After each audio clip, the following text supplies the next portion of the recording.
जय हिंद दोस्तों।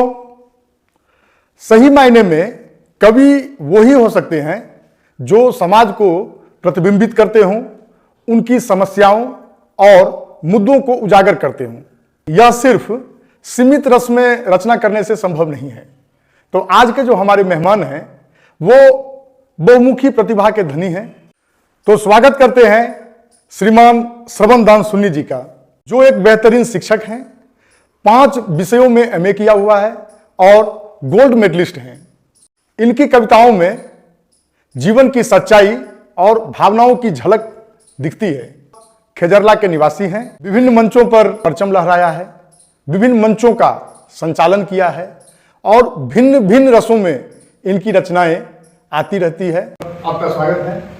सबसे पहले तो जज जी, मैं आपको धन्यवाद देना चाहूँगा कि आपने कविवाणी में मुझे आमंत्रित किया, इस योग्य समझा। और परिचय की बात जहाँ तक है, मैं कविता के माध्यम से परिचय देता हूँ। 2 पंक्तियाँ पहले मैं परिचय की सुनाता हूँ कि बस इतना परिचय मेरा, बस इतनी पहचान, हिंदुस्तान में मैं बसूं और मुझ में हिंदुस्तान। वाह वाह वाह। दूसरा कि मैं अपने निजी तौर पे अपने आप को जहाँ पर भी मंच पे लेके जाता हूँ तो वहाँ पर मैं अपने आप को जो कविता के माध्यम से रेखांकित करता हूँ, उसके लिए पंक्तियाँ हैं कि शब्द शुभन पादैत मेरा, मधुर कल्पना पीता हूँ, मैं वाणी का राजदूत हूँ, कलम की खातिर जीता।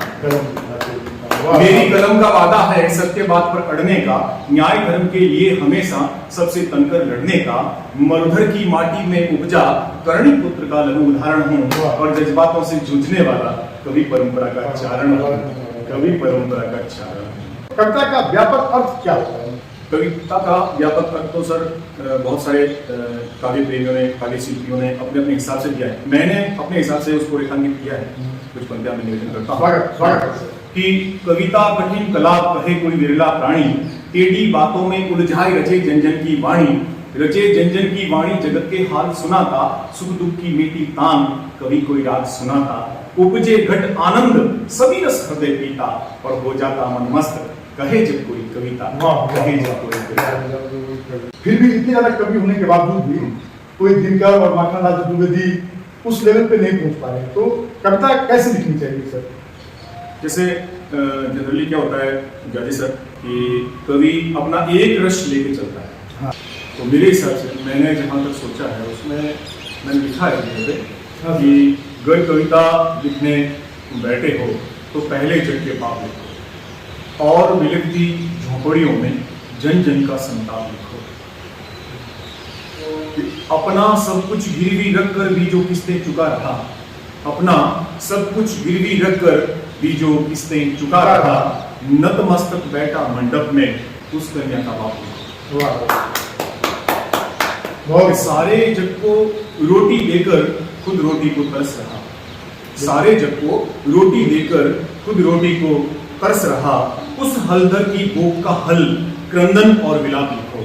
अगर लिखने कुछ बैठे हो तो पहले जग के पाप लिखो। और कि जो सरहद पर गया था लड़ने ओढ़ तिरंगा घर लौटा, जो सरहद पर गया था लड़ने ओढ़ तिरंगा घर लौटा, टाइगर हिल के उस टाइगर का क्रंदन और विलाप। वाह वाह वाह, बहुत सच में अगर कविता लिखते हो तो समय तुला पर सच तोलो, सच में अगर कविता लिखते हो तो समय तुला पर सच तोलो, नाम सुनकर रूह कांपी अकबर की, बस वो महाराणा प्रताप। मतलब समाज की जो समस्याएं हैं उसको रेखांकित करना। सही बात, तभी हो। तो ये तो कवि को लिखना चाहिए। आप क्या लिखते हैं?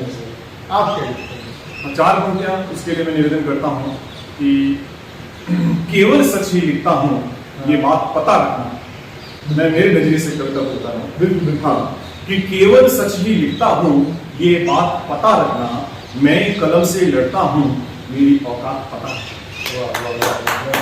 कवि की क्या भूमिका है कि बन वाणी का राजदूत, भगवान श्री कृष्ण जो है वाणी का राजदूत बन के, महाभारत में पहले कवि जो हमारे थे कि बन वाणी का राजदूत में महाभारत में उतरा था। अर्जुन की उस अटल जीत में क्या था साथ, क्या था मेरा साथ पता रखना। और लिखता हूँ इतिहास तो इतिहास बदल भी सकता हूँ, मैं दिनकर का वंशज हूँ, मेरी जात पता रखना। आपकी एक कविता पाठशाला जो मैं लोकप्रिय उस पर जन जन के मुंहों पे आता है। मेरी ये पाठशाला कविता बहुत लंबी है। 100 छंद की मैंने कविता लिखी क्योंकि पाठशाला में जीता हूँ तो उस पर लिखना भी मुझे चाहिए था, इसलिए मैंने लिखा। लेकिन कुछ एक छंद मैं आपको सुना। पान सुपारी ध्वजा नारियल कुमकुम लोली पुष्पों की माला, प्रथम वंदना में अर्पित है मेरी कविता की स्वर ज्वाला। आराधना के हर अक्षर में नाम तुम्हारा लिखूं सदा, जय गुरु जय मात शारदे जय हो तेरी पाठशाला। ये वंदना की मेरी पंक्तियां थी और मेरे दिमाग में पाठशाला लिखने का आइडिया कैसा आया, उसके लिए मैंने लिखा था कि बैठे बैठे अकस्मात ही छा गई मन में मधुशाला, जगी हलक में गहरी तृष्णा मचल उठा भावों का प्याला, बन साकी फिर कलम चली तो चलती ही अविराम गई, ज्ञान सुरा से द्विगुणित हो गई बन मदिरालय पाठशाला। और पाठशाला का महत्व कितना होता है एक आदमी के जीवन में, उसके लिए मैंने लिखा कि तप अर्चन पूजा मन्नत से जिस वर का नहीं भाव फला, आशीष दुआ और वचनों का जब कोई जादू न चला, ऐसे विषम हालात में विद्या यश धन मान सफलता देती, सब धन में विद्या धन ऊंचा ऊंची सब में पाठशाला, सब धन में विद्या धन ऊंचा ऊंची सब में पाठशाला।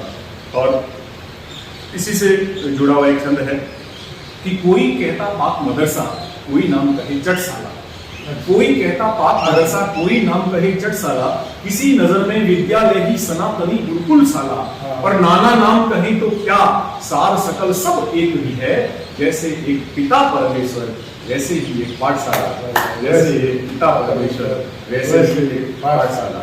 और पाठशाला हमेशा रहे, इसके लिए मैंने दुआ करते हुए लिखा कि बना रहे वो पथ आलोकित जो जाता विद्याशाला, कि बना रहे वो पथ आलोकित जो जाता विद्याशाला, बना रहे वो भवन सुहाना चहके जहां बचपन आला, और बने रहे ये गुरुवर सारे जो देते विद्या अविराम, और बने रहे ये पढ़ने वाले बनी रही ये पाठशाला। आज के डेट में जो हास्य है वो टोनी का काम करता है। मेरी हास्य की बहुत वायरल रचना है और लगभग सभी मंचों पे श्रोताओं की मांग भी रहती है कि सर वो सुना है। तो निश्चित रूप से इस मंच पे कवि वाणी के मंच पे भी मैं दर्शकों तक वो एक कविता मेरी सुनाता हूँ। कविता है पत्नी पीड़ित। पत्नी पीड़ित, अकाल पीड़ित, भूकंप पीड़ित और नाना पीड़ित के नाम सुनकर दिल में दिलासा बंदी, कागज कलम ले राज को चिट्ठी लिखी, बाप जी मेरा इस दुनिया में कोई घड़ी डोरी नहीं है, बहु सागर से बेड़ा पार लगाना और एकाध योजना पत्नी पीड़ित वास्ते। तो अब आगे क्या होता है सर कि राज ने मेरी बात मान ली और इस पीड़ित को उबारने की ठान ली। राज ने मेरी बात मान ली और इस पीड़ित को उबारने की ठान ली, अपनी दुआओं का सुफल पाया कि मुख्यमंत्री सहायता कोष से 5,000 का चेक आया। चेक आया, पर कहने वाले ने खूब कहा है सकल पदार्थ है जग माही, कर्महीन नर पावत नाही, कमबख्त मेरा कर्म मुझे दगा दे गया कि डाकिया चेक मेरी पत्नी को दे गया। डाकिया चेक मेरी पत्नी को दे गया। तो आगे क्या होता है उसमें कि मेरा गुस्सा सातवें आसमान पर, और आज ही कुछ कर लेने का अरमान था। मैं सीधा थानेदार के पास गया और जाकर अपना किस्सा बयां किया। बोला साहब बहुत बड़ी लूट का शिकार हूं और पत्नी के आगे बहुत लाचार। थानेदार झूठी हंसी हंसते हुए बोला, थानेदार झूठी हंसी हंसते हुए बोला, यार तू भी है बड़ा भोला, मैं दुनिया को डंडे की अकड़ दिखाता हूँ लेकिन घर में पत्नी से बेलन की मार खाता हूँ। घर में पत्नी से बेलन की मार खाता हूँ, ये तो अपनी सामूहिक लाचारी है, अब तुमको ज्यादा क्या बदलाऊं। तू तो थाने आ गया पर मैं किसके पास जाऊँ। तू तो थाने आ गया पर मैं किसके पास जाऊँ। मैंने हिम्मत नहीं हारी, कर ली दिल्ली जाने की तैयारी। हाँ, मैंने हिम्मत नहीं हारी, कर ली दिल्ली जाने की तैयारी। बढ़िया सा एक ज्ञापन बनाया और जाकर सीधा प्रधानमंत्री जी से कहा। अच्छा, प्रधानमंत्री जी बोले यार इस मामले में अपना अनुभव जरा कम है। अच्छा। प्रधानमंत्री जी बोले यार इस मामले में अपना अनुभव जरा कम है, ठहर गृह मंत्री जी से मिलकर बताता हूँ और मुझे जीने की राह दिख रहा है। तो दोनों का मिलना सफल रहा और मेरी उलझन का हल निकला। दोनों का मिलना सफल रहा और मेरी उलझन का हल निकला। अब कविता में जो मर्म व्यंग्य मैंने यहाँ पर रखा है वो समझने का प्रयास करें। हाँ, कि दोनों का मिलना सफल रहा और मेरी उलझन का ये हल निकला। गृह मंत्री जी बोले इसमें घबराने की क्या बात है, बड़ा सिंपल सा फॉर्मूला है। फॉर्मूला क्या दिया कि बड़ा सिंपल सा फॉर्मूला है कि जैसे हम गठबंधन सरकार चलाते हैं वैसे तुम अपना परिवार चलाओ। सही बात, कटाक्ष भी है, व्यंग भी है। वैसे तुम अपना परिवार चलाओ। तो गृह मंत्री जी की बात सुनकर मैं मन ही मन मुस्कुराया और आते ही बेडरूम में एक बोर्ड लगवाया कि रही मन पत्नी राखे, बिन पत्नी सब सोन, पत्नी गए उबरे, मोती मानस चोर, मोती मानस। हमारे दर्शकों का एक जो सिंह भाग है, बहुत बड़ा भाग, वो गजल के बहुत शौकीन।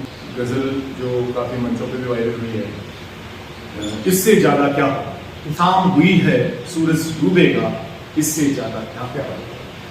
शाम हुई है सूरज डूबेगा, इससे ज्यादा क्या होगा, फिर डहरी पर दीप जलेगा, इससे ज्यादा क्या होगा, फिर डहरी पे दीप जलेगा, इससे ज्यादा क्या होगा। कि मेरा छप्पर टूटा है पर बारिश बहुत जरूरी है, मेरा छप्पर टूटा है पर बारिश बहुत जरूरी है, थोड़ा आंगन गीला रहेगा, इससे ज्यादा क्या होगा। दंगे में कुछ लोग मरे तो पहरा हाथों हाथ बढ़ा, दंगे में कुछ लोग मरे तो पहरा हाथों हाथ बढ़ा, हमदर्दी का शोर मचेगा, इससे ज्यादा क्या होगा। हमदर्दी का शोर मचेगा, इससे ज्यादा क्या होगा।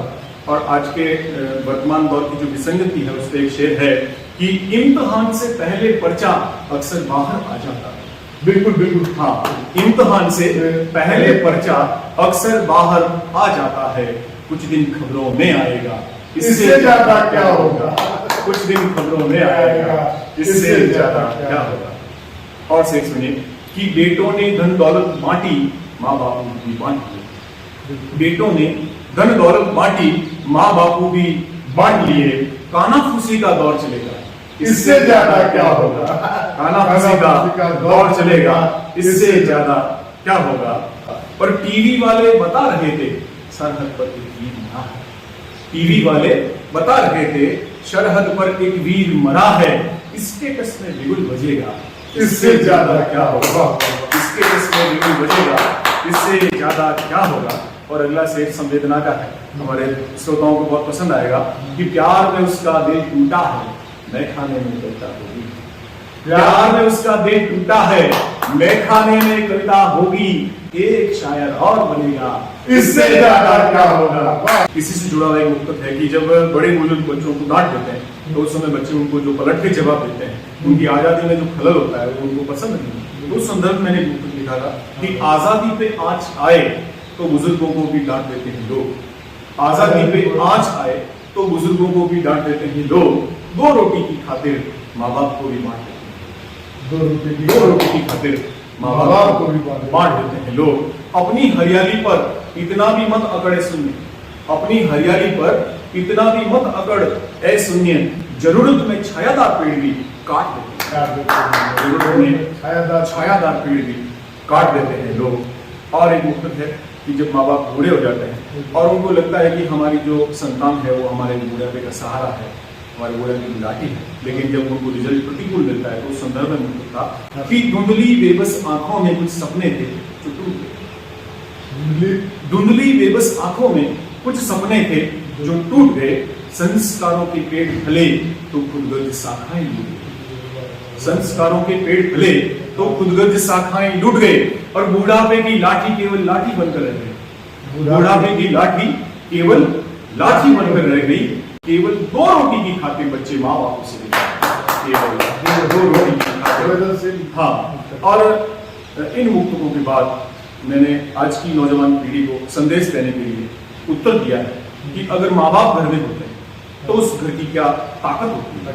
हाँ, कि टल जाती है सारी बलाएं, माँ बाप अगर घर में है कि टल जाती है सारी बलाएं, कुत्सित काल के मंसूबे भरे रहते हैं, वो घर होते हैं स्वर्ग से भी सुंदर जो माँ बाप की आशीषों से भरे होते हैं। पिटल जाती है सारी बलाएं, कुत्सित काल के मंसूबे भरे रहते हैं, वो घर होते हैं स्वर्ग से भी सुंदर जो माँ बाप की आशीषों से भरे रहते हैं।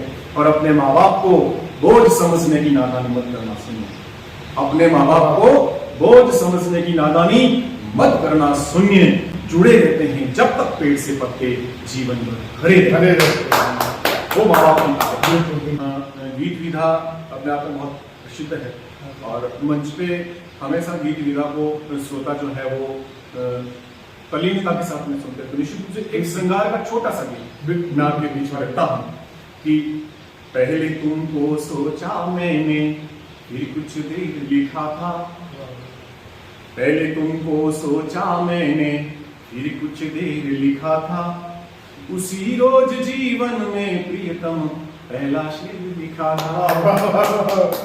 हाँ, कविता वहां से कर हाँ, वियोगी होगा पहला कवि, यहाँ से उपजा होगा गाना, कवि ने कहा। तो निश्चित रूप से पहला जो है वो प्रेम से ही कविता निकल कि पहले तुमको सोचा मैंने फिर कुछ देर लिखा था, उसी रोज जीवन में प्रियतम पहला शेर लिखा था। और गीत का बंद सुनिए कि भीड़ भरी गाड़ी में उस दिन जब तू पास खड़ी थी, कि भीड़ भरी गाड़ी में उस दिन जब तू पास खड़ी थी, अपने प्रथम मिलन की प्रियतम ऐसी कठिन घड़ी थी, अपने प्रथम मिलन की प्रियतम कैसी कठिन घड़ी थी, कि तुमको अपने साथ में पाकर मैं तो धन्य हुआ था, मुझे देख कर तेरा हंसना दौलत बहुत बड़ी थी, मुझे देख कर तेरा हंसना दौलत बहुत बड़ी थी, कि जीवन के उस महंगे सफर में, जीवन के उस महंगे सफर में खुद को कुबेर लिखा था, उसी रोज जीवन में प्रियतम पहला शेर लिखा था, उसी रोज जीवन में प्रियतम पहला शेर लिखा था।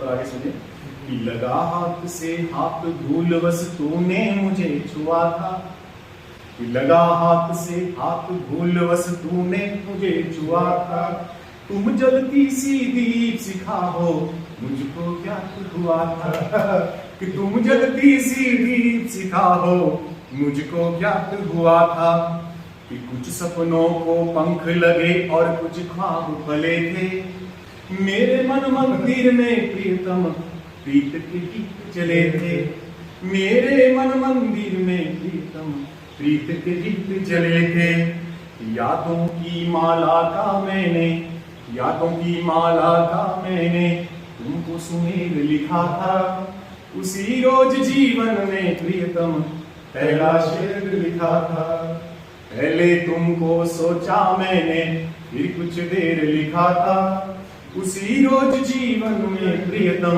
पहला शेर लिखा था। सागर को गागर में समाया नहीं जा सकता है, भविष्य में आप जरूर मौका दें। जी बिल्कुल सर, मैं ये आपका कई वर्ष में है, कई वर्षों से हम साथ में मिलते रहे हैं, विभिन्न कार्यक्रमों में मिलते रहे हैं, लेकिन पहली बार आपने एक अभूतपूर्व पहल की है कवि वाणी के माध्यम से।